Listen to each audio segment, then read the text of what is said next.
Bienvenue à notre podcast Entre nous. Je m'appelle Camille. Et moi, Myriam. Ici, on parle de tout et surtout de ce que personne n'ose dire.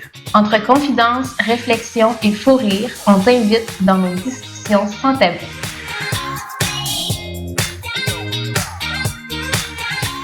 Salut! Bienvenue! Donc, aujourd'hui, on vous présente notre premier podcast où on parle de nos parcours personnels, de d'où qu'on vient, qu'est-ce qui s'est passé dans nos vies. On est qui? On sort d'où? Pour que vous appreniez à nous connaître un petit peu, mais éventuellement, on va avoir des invités, puis on va découvrir de nouvelles personnes ensemble. Oui, fait qu'on vous laisse découvrir ça. À tout de suite! Salut! Allô Camille! Allô Myriam! Comment ça va? Ça va bien, je suis gênée. On va s'habituer, j'imagine. On s'est pas préparé, c'est ça qui arrive. Pas du tout, c'est super spontané. Je m'appelle Myriam Lévesque, j'ai 31 ans, je suis entrepreneur, je suis artiste ongulaire depuis 8 ans, puis je suis une passionnée de l'être humain, j'adore parler avec les gens, rencontrer des nouvelles personnes, avoir des discussions qui sont profondes. Moi, c'est Camille Lévesque aussi. On n'a aucun lien de parenté, malgré qu'on partage le nom Lévesque. On n'a pas de lien de parenté. C'est juste une belle coïncidence. Moi, je suis employée et travailleur autonome, entrepreneur dans le domaine des produits pour le corps, le bain, la maison. Je fais ça depuis 5 ans maintenant. Je viens de fêter mon 5e anniversaire. Oui. Je travaille aussi en tourisme. Puis, je me suis promenée pas mal dans la vie. Mais je pense que toi aussi, tu t'es promené pas mal.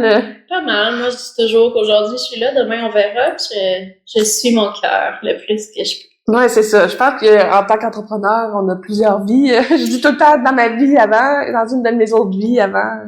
C'est super, pour moi, en tout cas, c'est super important d'être passionnée de ce que je fais, puis à chaque matin de me lever puis d'être contente de me lever pour aller le faire. Il y a des journées qui sont plus difficiles, mais quand tu sais pourquoi tu le fais, ça... Non, c'est ça. Moi aussi, là, je vogue au gré du vent et je vais vers des choses qui m'intéressent aussi. Puis, j'apprends rapidement quand même, là, c'est pas pour me vanter, là, mais comme je suis vraiment curieuse, Mais je pense qu'on a cette belle qualité-là qui nous unit. On est toutes les deux très curieuses. On aime ça apprendre des choses. Puis, comme je disais, découvrir de nouvelles personnes aussi. Toujours ajouter un petit peu de corde à son arc, comme on dit. C'est ça. Fait que je pense que ça fait que on se rejoint beaucoup là-dessus. Puis dans nos missions d'entreprise aussi, on sait qu'on se rejoint beaucoup aussi. Oui, vraiment, on regardait ça quand on a préparé mon 5e anniversaire. Puis nos missions, quand on les dit, c'est vraiment similaire, là. C'est comme d'aider les gens, puis dans leur unicité, de les inciter à prendre soin d'eux au quotidien. Est-ce que tu as envie, parce que, faut le dire, on se connaît, mais on se connaît pas tant non plus. C'est ça. On a collaboré ensemble vraiment plusieurs fois, mais on n'a jamais vraiment pris le temps de s'asseoir et de discuter ensemble. Fait que, peux-tu me dire un petit peu comment t'as grandi? Je sais que, bon, t'as plusieurs sœurs, ce que moi, j'ai pas. Mais, comment t'as grandi? Tu viens d'ici? Je viens de Rivière-du-Loup. Oui. Born and raised à Rivière-du-Loup. Comme moi. J'ai 2 sœurs, une grande sœur de 5 ans plus vieille que moi, puis une sœur jumelle. Donc, on a pas mal toujours resté ici, à part pendant nos études. Moi, je me suis promenée, là, j'ai étudié un plan d'éducation à l'enfance, puis après ça, je suis allée en travail social à Rimouski. J'ai travaillé dans ce domaine-là pendant 3 ans. Donc, Je savais même pas ça. même l'humain, comme on en parlait tantôt, là, c'est de la santé mentale aussi. Comment qu'une personne peut perdre l'équilibre dans sa vie. Tu sais, ça peut arriver à n'importe qui aussi. Fait que moi, l'humain me fascine depuis vraiment longtemps. Là, après ça, j'ai été travailler. Bon, je me suis promenée, là, j'ai travaillé aux baleines. Je l'ai croisé aux baleines. J'ai découvert une passion pour les baleines. Mais après ça, j'ai travaillé chez Premier Tech. C'est là qu'on s'est rencontrés, d'ailleurs. Puis maintenant, je suis en tourisme ici à Rivière-du-Loup. Donc, c'est ça, je me promène. Je pense un an ou 2 certains. Non, c'est encore tout frais. Oui et non. la réponse est un peu complexe, mais dans le fond, ça fait 6 mois que je travaille pour Tourisme Rivière-du-Loup. Mais j'ai aussi comme une maison d'hébergement touristique depuis bientôt 5 ans. Là. Donc, Oui, le tourisme, ça me suit depuis un bout. Tu sais, en croisière aux baleines aussi, c'était juste des touristes. Fait que oui, c'est quand même, c'est ça. Ça m'intéresse depuis longtemps.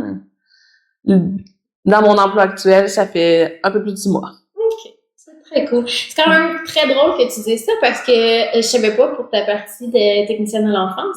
Puis c'est drôle parce que quand je suis sortie de l'école, c'est la formation que je suis allée faire. Mais ma mère est tombée malade entre-temps, bref et tout. Donc, ça s'est pas conclu. Puis je me suis rendu compte que je voulais former une famille plus que d'autres choses. Mais c'est quand même drôle, encore une chose dans notre parcours qui nous rejoint ensemble. Ben ouais. Fait que, moi aussi, je suis née ici, j'ai grandi ici. Et moi, je suis enfant unique, par exemple. Sinon, j'ai beaucoup touché à beaucoup de choses, moi aussi. J'ai fait, commencé une formation technique à l'enfance. J'ai eu des défis, dans ma vie qui ont fait en sorte que j'ai pas continué ça. Ensuite, j'ai commencé aussi, des choses que j'ai pas finies, je suis en train de me rendre compte, mais comme je disais, je vole un petit peu d'une place à l'autre. Fait que j'ai fait un cours en secrétariat, je suis tombée enceinte de ma première fille, donc je l'ai pas terminé.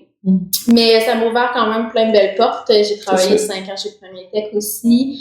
J'ai vraiment aimé ça m'a apporté vraiment. C'est là qu'on s'est rencontrés, puis qu'on a connecté aussi. Puis on a été chanceuses parce que c'était sur la fin, c'était pas longtemps avant que je parte de chez Premier Tech. Ça a quand même pris quasiment un bon 5 ans avant qu'on se rend compte que on était là, mais qu'on se connaissait on se voyait pas. C'est tellement grave. Puis on avait déjà commencé à collaborer à ce moment-là, avec Bulle et Crème. Puis toi, tu faisais déjà de l'esthétique à ce moment-là. Oui, dans ce temps-là, je travaillais à temps plein, je faisais mon esthétique chez moi le soir, j'occupais de mes enfants. Des fois, je regarde ça puis je me dis, ouf, je gaulais dans ce temps. Ben oui, c'est tout à ça. Mais c'est correct, ça m'a amené où je suis aujourd'hui, puis c'est bien parfait. De frère, pas de sœur. J'ai 2 belles filles. J'ai la chance d'avoir 2 belles grandes filles qui sont ma fierté. Sinon, maintenant, je reste à Saint-Alexandre, mais j'ai toujours aimé un petit peu plus la campagne, fait qu'on est vraiment content d'être là. Mais moi, le petit Bas-Saint-Laurent, ça a toujours été mon petit coin à moi. Je comprends. J'ai étudié à Rimouski, puis bien que c'est encore dans le Bas-Saint-Laurent, je savais qu'en finissant mes études, j'allais revenir à Rivière-du-Loup. Ben ça, je pense qu'on a soit le... Tu sais, il y en a qui disent très, très tôt, moi, je resterai pas, je vais partir, j'ai vraiment l'appel de la grande ville, des défis. Puis il y en a d'autres que c'est comme, non, moi, je me serais jamais vue rester dans la grande ville. Oui. J'ai passé 3 mois à Québec, là, avant d'aller chez Premier Tech. En 2018, j'ai passé un été à Québec. J'ai quand même aimé ça, mais je revenais à toutes les fins de semaine travailler aux baleines. J'ai tout le temps comme une attache avec les gens. T'avais comme besoin de revenir à ta source. C'est ça. Fait que je travaillais, encore là, comme tu disais, je travaillais comme mon 40 heures. Puis j'allais travailler la fin de semaine aux baleines. J'étais en congé, là. Quand t'as un bureau sur l'eau. Oui, puis quand c'est une passion aussi, t'as pas l'impression de travailler, c'est pas la même chose. C'est monétiser ses passions. C'est ça. En tant qu'entrepreneur, on fait ça beaucoup aussi. Mais je pense que tout le monde devrait avoir la chance de faire ça dans sa vie. Clairement. On met tellement de temps, d'énergie au travail que je pense que la clé, c'est d'aimer ce qu'on fait. Première question dans le vif du sujet. On peut peut-être parler d'une autre chose qui nous rapproche, de la maladie, dans le fond, de nos mères. Oui, ben en fait, c'est quelque chose qu'on n'a jamais vraiment abordé ensemble, mais on le sait toutes les deux. Toi, plutôt que moi dans ta vie, si je me trompe pas, mais on a toutes les deux perdu notre mère quand même plus tôt qu'on aurait voulu dans des circonstances on aurait préféré ne pas connaître. Mais, non, c'est ça. Ben, je pense que c'est toujours trop tôt, mais juste en sortant de l'adolescence, pour ma part... Ben moi, dans le fond, tout mon secondaire, ma mère a été malade, ou presque, là. Dans le fond, j'ai commencé mon secondaire 1, puis en janvier, ils ont découvert son cancer, commencé les traitements, puis elle est décédée juste avant que je finisse mon secondaire 5, là. Fait que ça a comme... Donc, elle a été malade environ 4 ans? Ouais, 4 ans et demi. C'est environ le temps que ma mère a combattu aussi, je te dirais, là. Ben en fait, nous, la maladie est arrivée dans notre famille. Je venais de terminer...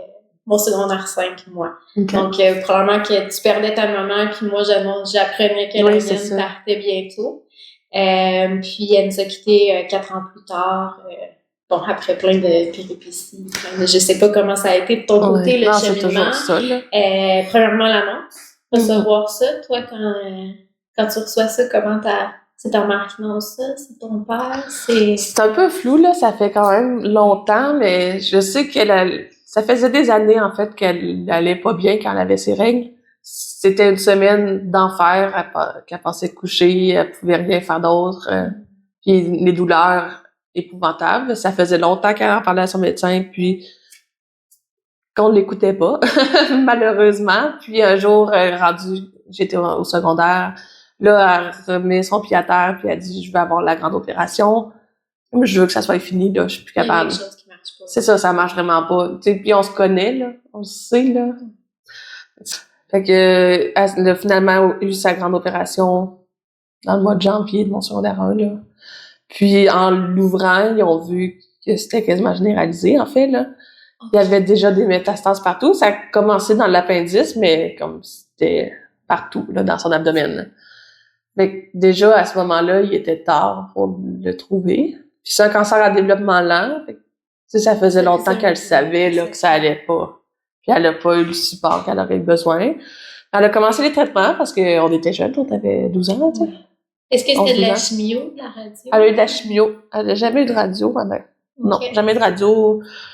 Elle a eu des transfusions, puis c'est tout le temps des hauts, des bas, là. Les plaquettes sont passées hautes, elle passe ses traitements. Ah, puis- c'est fou, hein. Quand on connaît pas ça, on sait S'imagine pas pas. tout ce qu'il y a derrière ça, là. Mais moi aussi, j'ai vu ma mère dans le processus, puis moi, ma mère, je le dis encore toujours, là, ça va faire 10 ans bientôt, là, cet été. Mais, tu sais, s'il y avait vraiment quelque chose, c'était ma mère, elle voulait vivre. Fait que Oui. c'était comme, je vais essayer tout ce qu'il y a, C'est je ça, vais prendre ouais. tout ce qu'il y a. Ma mère, elle a fait de la radio, elle a fait de la chimio, elle a fait aussi, il y en a une nouvelle, je suis pas spécialiste, là. Chimiothérapie, là. Chimiothérapie, mais en pilule. OK. Puis là, on recule, c'est ça, v'là 10 ans quand même, Oui. là. Donc, elle avait fait ça aussi, mais écoute, les effets secondaires, C'est ça, moi aussi, là. écoute, la médication, là, la chimio en pilule, ça, elle venait de l'acné partout. Puis après ça, tu sais, c'est la perte des cheveux, c'est la peau, c'est ton estime, Oui. c'est comme tu disais là tantôt, c'est vraiment des grandes vagues. Puis pour la famille, c'est aussi, on fait partie, on est dans cette marée-là. Là. Ah oui. Moi, ma mère a pas perdu tous ses cheveux, mais elle avait des longs cheveux, mais elle les avait coupés parce qu'elle savait qu'elle en perdrait quand même beaucoup. Ou c'est arrivé vraiment pas... Non, il me semble que ça fait longtemps. Je suis rendue à 34 ans quand même. Ben, honnêtement, je pense que t'aurais vu ta mère pas de cheveux. Oui, ça marque, là, c'est ça. Fait que tu sais, elle les a eu très courts, mais elle les a pas tous perdus, là. Okay. Fait que, c'est ça, elle a eu 3 rondes de chimio. La première, ça l'a rien fait. Ça l'a pas diminué la progression. La deuxième non plus. La troisième, ça l'avait juste stoppé sans rien réduire. Puis là, ben, ça faisait comme 4 ans, là. Fait que, là, elle a baissé les bras, là. Puis, tu sais, on peut pas la blâmer de ça, là. Dès que ton corps est au bout de ses ressources, là. De période où est-ce qu'elle était comme en rémission, ou est-ce que c'était c'est jamais arrivé. vous avez pas connu ça? Non, ça a toujours été traitement avec des petites pauses, là, parce que pas de corps à mener arrive. Oui, parce que la chimio, C'est ça, ça veut dire, c'est pas doux, là. Non, c'est ça ramasse tout, là. C'est les pas bonnes cellules, les bonnes cellules, ça part avec tout, là. Fait que, faut laisser le corps reprendre un peu du mieux, malheureusement, là. Pas malheureusement, mais, c'est des cycles, là, des périodes, puis Ouais, ben, comme tu disais tantôt aussi, tu sais, ça vient aussi avec, bon, c'est comme les plaquettes, toutes ces choses-là qu'il faut suivre, puis ça vient avec un certain stress, une certaine appréhension aussi, tu sais. Bon, oui, il y a le fait qu'on fait la chimio, mais on attend de voir s'il va y avoir des résultats, mais on attend toujours de savoir aussi, est-ce que je vais pouvoir la faire, cette chimio-là? Oui, c'est ça. On est toujours dans ces... L'incertitude. Oui, il y a tout le temps des retards. Là, c'est le fun d'avoir des petites victoires, mais quand on combat, c'est quand même rare des petites victoires. En tout cas, moi, ce que j'ai été témoin, là. Moi, de mon côté, ça a été quand même assez différent. Je te dirais que, puis là, comme toi, c'est un petit peu flou dans ma tête, mais ma mère a été moins un bon 2 ans, certains en rémission, slash, là, où est-ce que, bon, la masse était là, mais qu'elle était stable. Par contre, je te dirais que la journée que c'est reparti, c'était flagrant. C'est reparti en force. Hein. Ouais, c'était vraiment flagrant. Tu sais, moi, je me rappelle un rond-poil pas fermé, tu sais, des oublis, des circonstances où est-ce que je faisais, mais mon Dieu, tu sais, maman, c'est pas maman comme ça d'habitude, tu sais. Fait que moi, c'est pas mal les premiers déclics que j'ai eus. sais, avant qu'on se rende, on s'est rendu à l'hôpital, délirium, etc. On s'est rendu en soins palliatifs aussi. Je sais pas si ta mère est passée là. Ma mère a fait des soins palliatifs à la maison. Elle voulait pas être traitée. Elle voulait pas passer du temps à l'hôpital, là. Elle est même décédée à la maison, là. OK. Ben, c'est très bien. Moi, j'étais une jeune maman. Ma fille avait 8 ans, fait que c'est sûr que... Ben, elle avait 8 mois, excusez, 8 ans. Elle avait 8 mois quand ma mère est décédée. Puis, je te dirais que le cancer est vraiment reparti... peut-être 6 mois avant ça, là, quand que ça a vraiment dégringolé. Fait que, tu sais, c'est sûr qu'essayer de... Bon, comme je disais, j'étais en famille, essayer de conjuguer... Tu sais, oui, on avait de l'aide, la famille à ma mère, son conjoint. Mais... souvent, c'est la famille aussi, des fois, qui se met à terre pour aider. Oui, quand on peut, c'est parfait, mais quand on n'a pas les ressources, je pense que c'est bien d'aller chercher. Puis, moi, j'ai rien à dire contre la maison des soins palliatifs. Je l'ai toujours dit, c'est des petits anges qui ont croisé ma route. Vraiment, là, ça a fait une grosse différence dans mon deuil, je pense. Dans mon processus de tout ça. Les gens là-bas sont tellement doux, tellement posés, tellement sont là, sont comme présents. Une vocation qu'il faut avoir parce que c'est pas tous les profils de personnes qui peuvent être dans ces contextes-là. Là. Non, ben tu côtoies le décès, tu sais, puis tu côtoies aussi les familles qui sont un petit peu mélangées dans tout ça, puis perdues, puis qui sont dans leur détresse aussi. Là. Oui, clairement. J'ai manqué... C'était quoi son cancer à ta mère? Ma mère, c'était un cancer du poumon. Qui était pas opérable. Donc, ouais. Puis, ils ont découvert ça. Elle devait avoir 45 ans. Ouais, si ma mémoire est bonne. Fait que c'était une petite jeunesse. Ben oui, ma mère est décédée une semaine avant d'avoir ses 44 ans. Ah ouais. Malheureusement, c'est ça. C'est très tôt. Puis, c'était très tôt pour nos mères. C'était très tôt pour nous aussi, pour les pères. Je sais pas... comment ça évolue, mettons, dans ta vie, le fait que ta mère soit pas là aujourd'hui puis qu'elle a pas été là dans les différentes étapes que tu as vécues? Ben ça, c'est des choses que j'ai réfléchi dès que ma mère a commencé à être malade. Je savais que c'était une possibilité qu'elle s'en remette pas. Je voulais pas, c'était comme mon pire cauchemar, mais... C'est fou parce que t'étais quand même très jeune, là, t'avais 12-13 ans, commencer à comme tout analyser ça. Mais je suis une personne anxieuse. Hein. Quand j'étais petite, je voulais pas me dormir parce que j'avais peur que mes parents meurent ou disparaissent. Ça m'empêchait de dormir le soir. Puis après ça, quand on a eu la nouvelle qu'elle était malade, je savais, j'ai pas eu peur pour rien. Mais c'est de l'anxiété, là. Mais c'est ça, j'y pensais, là. Je savais que ça pouvait être une possibilité, mais je priais que ça soit pas l'issue, mais quand ils nous ont dit, là, son état s'est détérioré dans la dernière année, entre Noël et le jour de l'an, elle avait tellement mal de 2007 à 2008, là, juste avant, entre Noël et le jour de l'an, là. C'est juste avant que l'année change. Elle nous disait, je sais même pas si je vais passer le jour de l'an, tellement qu'elle avait mal puis que ça allait pas, là. Fait que, tu sais, c'est toutes des réflexions qui m'ont passé par la tête, là. Je sais pas si ça t'a fait ça, mais moi, je me rappelle, tu sais, c'est sûr que comme je te disais, tu sais, bon, moi, j'ai accompagné ma mère aux soins palliatifs, fait que, tu sais, j'ai eu à prodiguer des soins, j'ai eu à m'occuper de ma mère, j'ai eu à faire des choses que je pensais pas que j'allais avoir à faire, du moins pas du haut de mes 20 ans, maintenant. Non, c'est ça. Peut-être plus tard dans ma vie, mais ça, c'est sûr que ça m'a chamboulé, mais on dirait que malgré tout ça, dans le processus, puis dans la descente, si je peux l'appeler comme ça, il y a eu un moment où est-ce que je me suis dit que c'était égoïste de vouloir continuer à la garder. Moi aussi, j'ai eu cette réflexion-là. Il fallait la laisser partir parce que c'était plus humain, c'était plus correct, c'était plus ce qu'il fallait faire. C'est ça. Nous, ma famille était impliquée.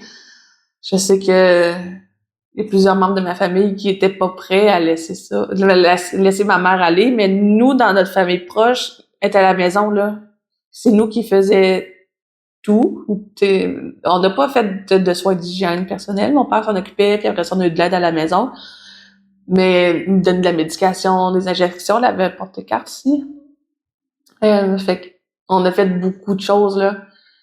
Puis nous, on la voyait se détériorer, puis à la fin, elle ne mangeait que des fruits et des légumes. Elle était plus capable de manger. Je me rappelle de la compote à ma mère. C'est ça. Qu'à un moment donné, je trouve que c'est de la compassion, là, de laisser la personne partir, là. Elle, c'était la dernière chose qu'elle voulait, même à la fin. Tu sais, c'est contradictoire parce que tu refuses les traitements, mais tu veux pas partir parce que tes filles sont jeunes, là. C'est juste, je peux pas imaginer qu'est-ce que ça a été pour elle à la fin, là. Je pense que c'est un dilemme constant jusqu'à la dernière seconde, tu sais. Moi, quand ma mère est partie, nous, toute la famille était vraiment comme à son chevet, la famille élargie, là, mais, puis tu sais, moi, je me rappelle, mes grands-parents étaient encore tous les deux en vie à ce moment-là, tu sais. Puis de voir mes grands-parents pleurer leur fille, ça aussi, c'est quelque chose qui m'a remis beaucoup, qui a remis les choses comme en perspective, parce que je me disais, OK, ben tu sais, moi, je perds ma mère, oui, je suis jeune, mais ma grand-mère, mon grand-père devrait pas perdre un autre enfant. Non, c'est ça. Eux, ça fait pas partie de leur cheminement, de leur processus naturel. C'est ça. Nous, en tant qu'enfants, on perd nos parents. Un jour ou l'autre. C'est ça. Pas nécessairement aussi jeune, mais ça va finir par arriver. Mais en tant que parent, tu veux pas voir ton enfant partir. Non, c'est ça. Fait que ça, je me rappelle que c'est quelque chose qui m'avait vraiment marqué de me dire, c'est pas dans l'ordre des choses, c'est pas comme ça que c'est supposé se passer. C'est sûr que, bon, dire bye à sa mère, c'est... Je sais pas comment, toi, ça s'est passé. Probablement, quand elle est partie, vous étiez proche d'elle, vous étiez toutes... Oui, on était, dans le fond, les derniers 3 jours, là, elle avait comme des phlébites, là. Je suis pas médecin, là, mais c'est comme un caillot, là, le sang qui se rend plus dans ses membres, là, ses bras, ses jambes, là, elle avait fait des phlébites. Fait que les dernières nuits, on fait du camping dans le salon avec elle, là. Puis elle dormait plus dans un lit, elle était plus capable de respirer quand elle était sur le dos. Fait que on a eu quelqu'un de la famille élargie qui est venu, qui avait fait ça toute sa vie, là, elle est infirmière, là. Donc à la fin, elle nous a dit, là, ça va être là. Venez-vous-en, réveillez-vous, puis... aussi, hein. Ah ouais. Moi aussi, ça a été ça, les dernières semaines, peut-être dernière journée, là. Moi, c'était plus difficile. Ça a été vraiment une des sœurs à ma mère qui est encore très, très, très présente dans ma vie aujourd'hui, dans la vie de mes filles qui dormaient là. Puis on le voit, là, je veux dire, on le sait, la respiration change. Ouais. Puis, eux, ils connaissent ça aussi, c'est leur métier, ils en voient tellement. Fait que, moi, j'étais à son chevet, je me rappelle, ça c'est drôle, hein, parce que j'ai tellement forcé, j'ai tellement travaillé, j'étais à côté d'elle, puis je me suis dit, c'est la dernière fois que je la vois, tu sais. Il faut que je me rappelle de tout. Fait que j'essayais de la regarder, puis là, je vais devenir super émotive, mais je me rappelle, tu sais, essayer de me rappeler de ses taches de rousseur, de regarder, tu sais, vraiment, elle avait un tatouage sur la cheville qu'on avait fait faire ensemble. Tu sais, je me disais, il faut que je me rappelle de ces petits détails-là, ces petites choses-là, tu sais. Faut que j'en regarde le plus, tu sais, faut que j'en emmagasine le plus. Puis quand ils nous ont dit que c'était le moment, que c'était là, je me suis juste allongée à côté d'elle. Puis j'ai dit, maman, c'est beau. Tu peux y aller, c'est correct. C'est vraiment, écoute, moi, je suis très spirituelle. Puis est-ce que c'est ça, est-ce que c'est pas ça? Mais écoute, elle est partie comme en douceur. Puis je suis super remplie aujourd'hui. Je trouve ça beau comment ça s'est passé. Puis je trouve que, écoute, ça l'a aidé à partir, c'est merveilleux. Ben oui. Mais ouais, c'est comme ça que ça s'est passé. Je te dirais qu'il y en a qui étaient prêts, il y en a qui étaient pas prêts. Après ça, ça a été un petit peu la cacophonie une fois qu'elle était partie. Puis ça, j'ai trouvé ça difficile. Parce que je trouvais ça... tu sais, pour moi, elle vient de partir. Fallait se rassembler, se réunir, puis juste comme... Comment je pourrais dire? Absorber là, un moment. Oui. Un peu. Mais là, c'était un petit peu le chaos. Fait que... Moi, j'ai préféré partir, puis bon, je suis revenue plus tard un petit peu au chalet de ma mère. Mais ouais, ça a été une éprouvante, mais je pense que comment ça s'est passé, j'étais en paix avec ça. Ah non, c'est que je comprends. Là, nous, à la fin, ma mère était médicamentée là parce que tu sais, elle avait des douleurs, là, elle avait fait des phlébites, ses membres ne fonctionnaient plus. Fait que ça a été des derniers jours vraiment difficile pour nous, moins pour elle. Je pense qu'elle était vraiment bien médicamentée. Oui, ça a été... Elle a eu une couple de périodes conscientes à la fin, là. OK. Tu vois, moi, ça, ma mère, elle n'en a pas eu. Mais pas la dernière journée, là, disons. Moi, une semaine avant, je te dirais que elle est alitée, là, puis c'était vraiment... Elle avait comme Elle a eu une ou deux, là. Que là, elle nous a parlé un peu. Mais elle trouvait ça trop dur de nous voir en peine, là. Fait que si on était à côté d'elle, elle voulait pas qu'on pleure. Nous, on était en détresse, mais, Ouais, c'est ça. tu sais, on aurait... Vous avez accueilli ça, de pas pouvoir pleurer à son chevet, ça devait pas être facile. Ça n'a pas été facile, mais on allait faire autre chose, là. Et on était chez nous aussi, là. Fait que ça aidait, là, on était dans nos affaires, on allait faire autre chose, on allait jouer à l'ordinateur, là. Vous alliez la voir dans un moment où tu te sentais un petit peu plus fort. Oui, c'est ça. Pas dans le moment où tu te sentais le plus fragile. Ouais. Puis à la fin, périodiquement, il y avait des gens qui venaient nous voir, là. Nous, on n'allait pas à l'école, là. Parce que dans les derniers jours, là. Comme si, ils nous ont annoncé ça un jeudi. Fait que l'après-midi, mon père est venu nous chercher à l'école. Dans l'après-midi, on n'est pas retourné. Puis, elle est décédée dans la nuit de dimanche à lundi. Puis, on a manqué une autre semaine après ça, là. Okay. Fait que, quand elle est partie, ben, juste avant qu'elle parte, là, on avait de la visite, là. C'était la fin de semaine. Fait que ça donnait une chance, là. Nos amis venaient nous voir, des amis à mes parents. Vous aviez beaucoup de soutien, tu étais bien entouré. Oui, on était vraiment bien entourés, là. Une chance, parce que, on va vivre ça tout seul, là. En tout cas, surtout qu'on était à la maison, là. Ouais. Ça, c'est une surveillance constante, là. C'est 24 heures sur 24. Faut être là, là. Ça aussi, c'est quelque chose, puis je pense que ça fait partie un petit peu des tabous de la maladie. C'est quelque chose qu'on parle pas beaucoup, mais tu sais, il y a un stade, où c'est que ça demande une surveillance constante, là. Moi, je me rappelle, maman, elle était quand même un bon bout à la maison avant de faire son gros délirium, puis qu'après, on n'avait pas le choix de la placer, mais il y a un moment où est-ce qu'il se lève, il faut qu'il y ait quelqu'un de proche, que ce soit, les siestes, les repas, le tout, puis avec la médication aussi, ben, je sais pas pour toi, mais moi, ma mère, il y avait des moments de confusion aussi, où est-ce que... oui, elle était très confuse. C'est ça, fait que ça prend quelqu'un, tu sais, qui est là. Ça. Je me souviens, c'est Laurence, ma sœur, qui était avec elle, elle s'est réveillée dans la nuit, puis là, elle disait de quelque chose comme, c'est la faute de la méchante averse. Mais comme, est-ce qu'elle rêvait? Est-ce que c'était un délire médicamenteux? On saura jamais, mais, tu sais, c'est quand même drôle. Moi, la dernière nuit, avant qu'ils nous disent que c'était la fin, là, c'est moi qui ai dormi avec elle, puis ça m'arrivait pas si souvent. Parce que moi, j'étais moins dans les soins physiques, là. J'étais pas capable, là. C'était au-delà de mes forces, là. Moi, je faisais plus le reste dans la maison, là. Mais la dernière nuit, j'étais avec elle. Puis là, elle s'est réveillée, elle dit, je suis pas capable de lever mon bras plus haut que ça. Puis là, moi, je pensais qu'elle était encore confuse, tu sais. Je me rappelais de la méchante averse, là. J'étais comme, rendors-toi, maman. Mais, tu sais, j'aurais rien pu faire pour l'aider, mais il y a quand même... En vivant ça jeune aussi, tu sais, moi, je me rappelle, tu sais, aujourd'hui, là, j'ai 31 ans, j'y repense souvent, honnêtement. Je sais pas toi, mais moi, c'est à quoi je pense souvent. Puis, tu sais, il y a souvent les choses où je me dis, ça aurait pu être différent. Ça, j'aurais pu faire ça autrement. Mais tu sais, quand je recule, je me dis, écoute, le bagage que j'avais à 20 ans, c'est le bagage que j'avais à 20 ans. Ben, c'est ça. Je pouvais pas porter sur mes épaules quelque chose de cette envergure-là, pardon, que j'avais même pas prévu, qui est arrivé comme ça, puis j'ai pris ce que j'avais, puis j'ai fait de mon mieux. C'est ça, on a vraiment fait de notre mieux, puis moi aussi, là, j'ai souvent pensé, comme tu disais, faut que je me souvienne de tout. Mais moi, j'ai peur d'oublier sa voix, j'ai peur d'oublier comment elle était. Dans les derniers jours, on a pris des petites mèches de ses cheveux. À ce jour, j'ai aucune idée où est-ce qu'elle est, cette mèche de cheveux, mais on avait coupé des mèches de ses cheveux pour se souvenir parce qu'elle avait taillé les cheveux longs comme ça. Mais moi, mes sœurs, ma grand-mère, on avait pris des petites mèches de ses cheveux. Moi, j'ai ses cendres. Mon collier, c'est les cendres de ma mère. Wow. Que je partage avec, justement, sa sœur. C'est beau. Ma tante, qui est super proche, fait qu'elle est toujours un petit peu avec moi. Ma mère était dans un cercueil. Elle a pas été incinérée. Ma mère a toujours dit, je me ferai jamais manger pain bébête. Oh. C'est ce que ma mère, elle voulait pas se faire brûler. Chacun nos frères. Ah oui, c'est ça. Est-ce que, comme c'est, je pense que toi aussi, là, moi j'ai un côté qui est quand même très spirituel, qui est quand même très ouvert.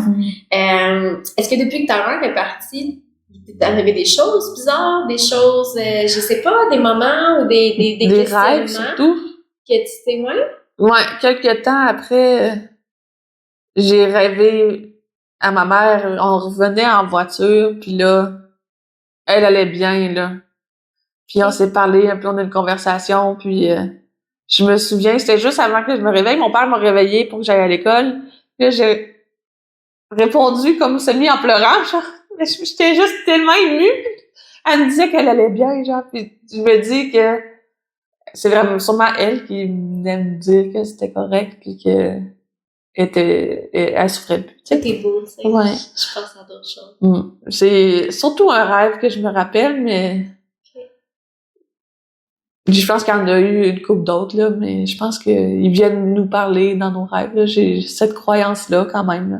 Moi, j'ai tout le temps dit à ma mère, je veux pas te voir. J'ai pas envie que, non, genre, moi, elle apparaît pas un soir dans le coin de ma chambre, là, genre, je vais crier, mais je veux pas, OK? Mais tous les petites choses, je suis prête, puis je suis là, puis je vais les absorber. Puis peut-être que j'y crois trop, peut-être que, écoute, il y en a qui diront qu'on se fait des idées, mais il y a beaucoup de choses qui sont arrivées dans ma vie ou qui sont arrivées dans notre vie de famille, à moi puis mon chum, puis que, tu sais, des fois, on se regarde puis on fait comme, shit, c'est ta mère. Genre, il n'y a aucune chance que ce soit d'autres choses, tu sais. C'est arrivé, tu sais, comme là, mon conjoint a changé de travail, là, 2 années. Ben, c'était vraiment bizarre parce que, tu sais, c'est un travail où est-ce qu'il faut vraiment que tu aies un contact pour rentrer, puis qu'il faut que, puis la journée qui se fait dire qu'il faut qu'il monte là-bas, ben, c'est la journée de la fête à ma mère, c'est quoi les chances, tu sais. Il y a tellement souvent des petites choses comme ça. Il y a déjà une chose vraiment, vraiment, vraiment bizarre qui m'est arrivée quand je travaillais chez Premier. Une fois, le téléphone a sonné, ben, on faisait beaucoup d'appels inter, là. Puis, c'était ma coordonnatrice qui m'appelait. Mais encore à ce jour, je saurais jamais expliquer le « Salut, ça va », c'était la voix de ma mère. Wow. Tu dis « wow », mais sur le coup, c'était pas « wow ». Non, c'est ça. sur le coup, sur le coup, ça sonnait vraiment comme « Salut, ça va ». Tu sais, un « Salut, ça va » de « Ça fait longtemps que tu m'as pas appelé, tu me donnes pas de nouvelles, qu'est-ce qui se passe, ma fille », là, comme un peu genre avec de l'inquiétude, mettons. Puis là, j'ai complètement buggé. Ben oui. Puis là, ma cordeau était comme, t'es-tu là? T'es-tu correct? Puis après ça, c'était sa voix, là. Après, là, après que j'aille buggé, là, après le salut, ça va, là. C'était sa voix, je l'ai reconnue, là. J'ai fait comme, OK, donne-moi 2 minutes. Mais encore aujourd'hui, est-ce que c'est mon imagination? Est-ce que c'était, tu sais, je me rappelle pas non plus dans quelle phase de ma vie j'étais, s'il y avait des choses qui étaient comme en branle, puis des trucs plus difficiles, des fois, je sais pas. Mais encore aujourd'hui, je te jure, c'était le feeling que c'était ma mère au bout du fil.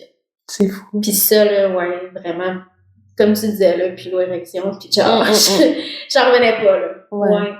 Ben, moi, ma mère est décédée le lendemain de la fête de mon père. OK. On sentait qu'elle voulait pas partir cette journée-là. Elle a attendu le lendemain, dans la nuit, là, juste après. Puis, c'était en mars, là, fin mars. Elle est décédée le 24 mars. Puis c'était gris, il faisait pas beau. Puis le matin qu'elle est décédée, le soleil s'est levé. Puis c'est le plus beau lever de soleil que j'ai vu de toute ma vie. Puis on était comme elle nous dit bye. C'est fou, hein. C'est ça. Est-ce que c'est parce qu'on me croit? Est-ce que je pense qu'à quelque part, moi j'ai toujours à mes filles qu'il faut croire en quelque chose. Oui.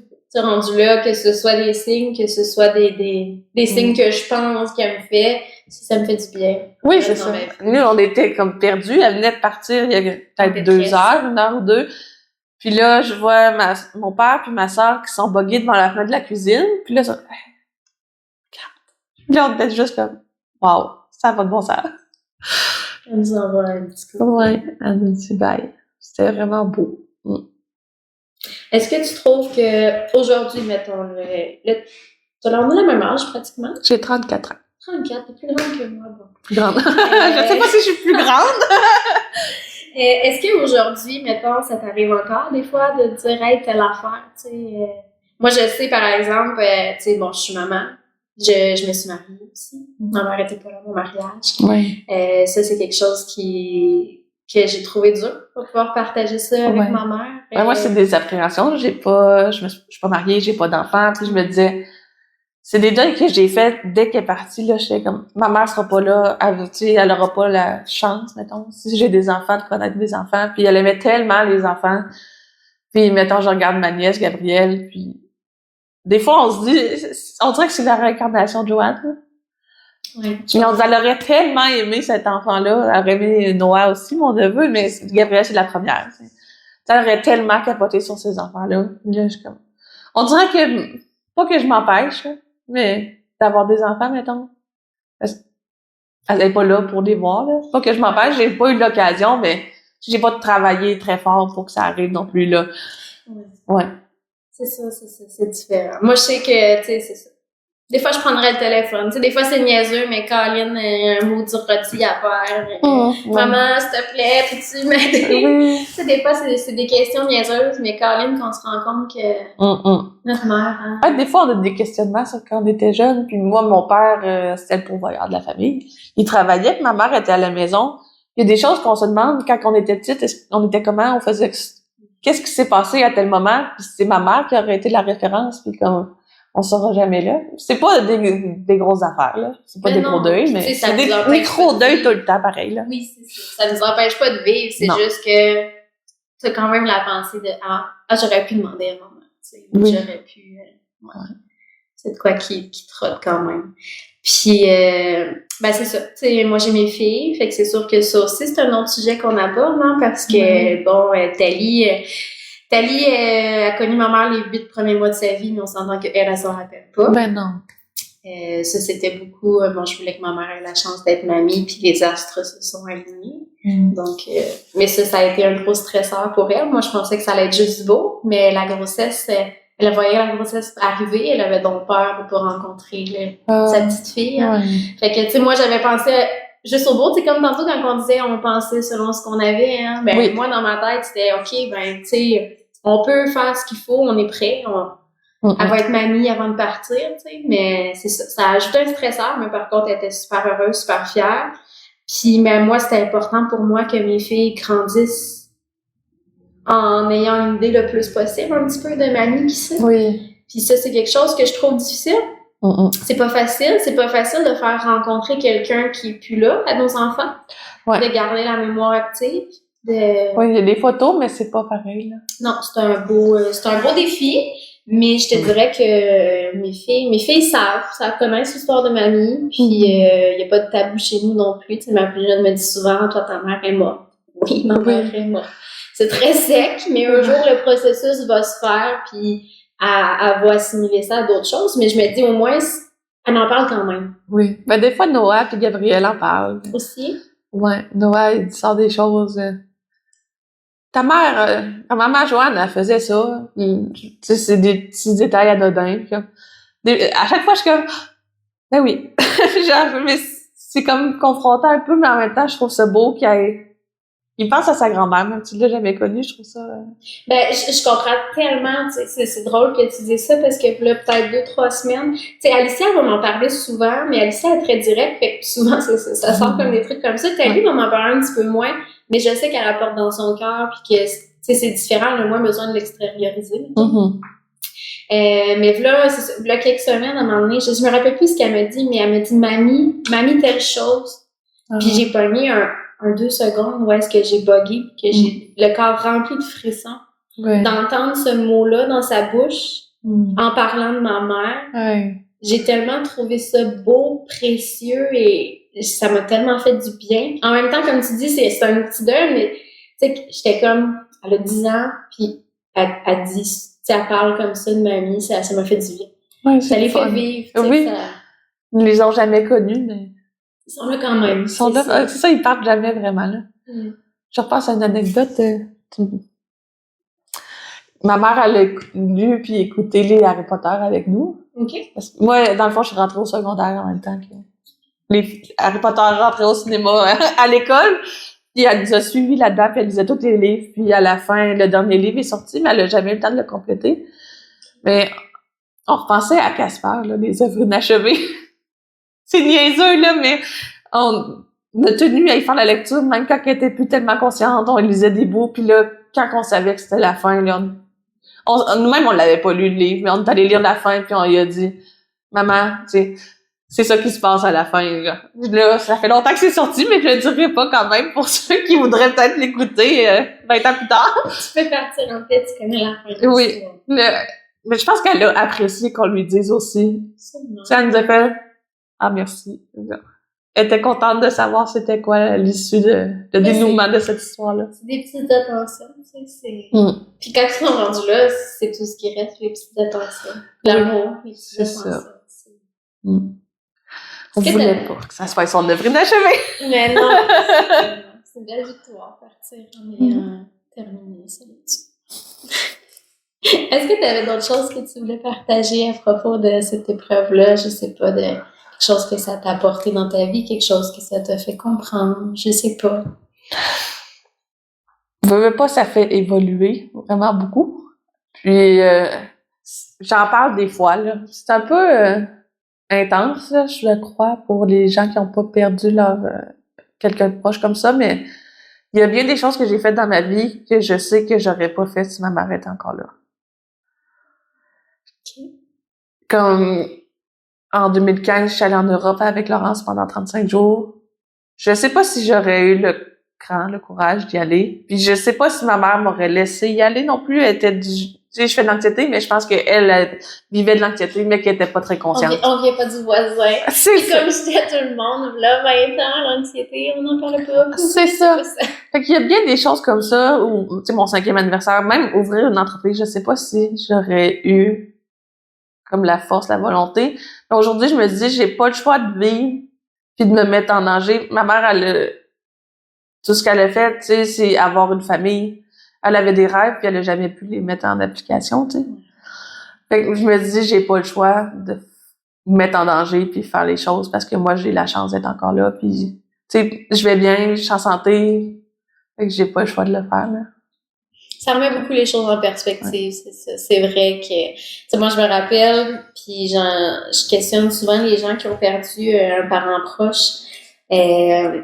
Mais tu sais, c'est ça. Ma mère est décédée à 49 ans. Ben, je me rappelle que, tu sais, encore aujourd'hui, c'est moins pire, là, mais j'ai longtemps été à me dire, OK, par rapport à, mais comme si j'avais décédé à 49 ans, moi aussi. Oui, Calculer mon temps, me dire, OK, j'ai cette peur-là. Il me reste tant d'années, tu sais. Ouais. Puis là, je te dirais que l'année passée à 30, ça me travaillait encore vraiment beaucoup. Bon, là, je viens d'avoir 31. Je te dirais que dans la dernière année, j'y pense plus tant. Parce que j'essaie de pas me définir de... À quelque part, je sais que c'est complètement absurde de me définir avec ça. Mais je pense que c'est une peur commune, là. J'en avais parlé avec mon grand-père. Parce que il y a quelques années, quand j'ai commencé à travailler chez Premier Tech, là, j'ai fait une mono, puis après ça, j'avais des ganglions enflés, puis ça partait pas 6 mois plus tard. Fait que là, on me parlait d'affaires comme t'as peut-être un cancer, tu sais. Fait que j'étais vraiment en détresse à ce moment-là, parce que ça a toujours été ma peur de partir dans les mêmes âges que ma mère. Puis là, j'en parlais avec lui. Mon grand-père, lui, a perdu son père quand il était très jeune aussi. Je pense qu'il avait 17, 19 ans. Son père a fait une crise cardiaque à 46 ans, puis c'était terminé. Puis il a toujours eu cette peur-là, lui-même. Puis je trouvais ça beau de voir que je suis pas la seule, dans le fond. Là. Quand on perd un parent jeune, je pense que c'est quelque chose de commun, d'avoir la peur de partir au même moment. Je pense que oui, le même moment, les circonstances similaires aussi. Tu veux pas, c'est quelque chose qu'on a vécu tellement proche que c'est sûr qu'on se rapporte à ça, consciemment, qu'on le veuille ou pas. Là. Mais c'est ça, j'apprends un peu à délaisser ça puis à me dire qu'un peu comme tu disais, tu sais, je suis en vie, je suis en santé, j'ai la chance d'avoir une famille, j'ai la chance d'être bien entourée. Fait que j'essaie beaucoup de me concentrer là-dessus puis de faire confiance à la vie. Oui, puis on est suivi, je pense. Le fait qu'il y a un antécédent, les médecins sont comme plus à l'affût, je crois, là. Oui, puis tu sais, à un moment donné, je suis de ceux qui croient aussi que ce qui tourne dans ta tête, c'est un peu ce que tu envoies dans ton corps. Oui, dans l'univers même. C'est un peu ésotérique, mais... On attire ce qu'on dégage. Oui. Fait que tu sais, je veux pas non plus me condamner avant d'être condamnée si je le suis un jour. C'est ça. Tu comprends ce que je veux dire? Oui, je comprends. Puis c'est sûr qu'il y a une autre chose aussi. Moi, je pleure plus j'ai jamais pleuré à mes fêtes en vieillissant, mais vieillir, ça a un goût différent. C'est moi des gens qui vieillissent, qui sont fâchés de vieillir ou qui veulent pas vieillir, qui veulent contrer le temps puis qui sont donc pas contents de... C'est un privilège. Je le vois vraiment différemment. Pour moi, tous les jours sont un privilège. Oui. Puis j'essaie de pas remettre... Je procrastine, non, mettons secondaire au cégep, je procrastinais mes devoirs, mes travaux, mais vivre, c'est maintenant, là. Tu sais pas combien de temps il y a aucune garantie, là. Exact. Tu sais pas combien de temps qu'il te reste, fait que t'as l'obligation de vivre, puis de faire les choses, d'expérimenter, puis attends pas, là. On l'oublie souvent, mais je pense que c'est ça. Je pense qu'on a la chance ou la malchance, on peut le voir des deux façons, mais je pense que nous, on a cette petite voix-là en arrière qui nous rappelle constamment qu'il faut vivre, il faut en profiter. Oui, vraiment. Faut être reconnaissant. La gratitude, hein? C'est un mot comme très utilisé aujourd'hui, mais c'est vrai, plus ton attention se porte où tu t'arrives des belles choses quand tu penses qu'il y a des belles choses qui peuvent arriver, là. Le contraire est vrai aussi, là. Fait que pratiquer la gratitude, le son numéro 1. Oui. Fait que je pense qu'on pourrait pas mal conclure ça là-dessus. Oui. Je sais, pour le podcast, qu'est-ce qu'on prévoit, qu'est-ce qu'on veut? On veut recevoir des invités, parce qu'on veut pas juste parler de nous. Là, on a fait un bon topo sur... juste nos Ouais, on veut partager des discussions, on veut rencontrer des gens, oui, des personnes qu'on connaît, mais aussi des personnes qui nous inspirent peut-être, là, ou qu'on veut découvrir. On veut... Ben, on se le disait tantôt, hein, on aime l'humain beaucoup, beaucoup. On est deux très, très curieuses. On aime parler aussi de ce que... Moi, ça fait longtemps que ça traîne avec moi que j'aime parler. Les professeurs utilisent ça aussi. Puis au primaire, là, pas beaucoup, hein, les jumelles, oui. Mais oui, c'est ça, rencontrer des beaux humains, partager des parcours qui sont des fois atypiques, des parcours qui... des gens qui ont des histoires à raconter, qui veulent partager avec nous. Oui, découvrir de nouvelles personnes aussi. Ouvrir les sujets aussi, tu sais. On est beaucoup plus ouverts maintenant. Je pense qu'on a cette chance-là aussi. Oui. Il y a des personnes qu'on connaît, mais qu'on connaît pas leur histoire, nécessairement. Derrière la porte fermée, ce qu'on dit pas toujours, hein. Puis qu'on n'ose pas partager à tous. Nous, on va aller déterrer ces petites histoires-là. Ce qu'on cache en arrière du oui, ça va bien. Oui. Mais qu'on n'ose pas parce que ça serait trop long à dire puis à déballer. Moi, j'aime ça, aller chercher ces histoires-là, puis je suis contente qu'on le fasse dans un podcast. Ben moi aussi, je suis vraiment contente, puis je pense que ça va être un beau rendez-vous, un beau projet. Vraiment, je suis très, très, très excitée, très contente. Vraiment contente. On vous remercie d'avoir été là avec nous pour ce premier épisode-là. On espère vous voir en grand nombre. Puis, n'hésitez pas à nous suivre sur nos réseaux sociaux. Oui. On est quand même présents partout, pas mal. Oui, ça fait travailler très fort. Ouais, donc vous pouvez nous retrouver YouTube, Instagram, TikTok va suivre aussi. Là, c'est sûr que pour l'instant, on commence. Spotify éventuellement aussi. Spotify éventuellement. On travaille aussi peut-être pour un Patreon aussi. Donc, restez à l'affût. On a vraiment beaucoup de beaux projets. Puis, si jamais vous désirez venir jaser avec nous, bien sûr, on aimerait ça. Venir jaser. Oui. On a hâte de vous rencontrer. N'hésitez pas à nous écrire. Puis, on se dit à la prochaine.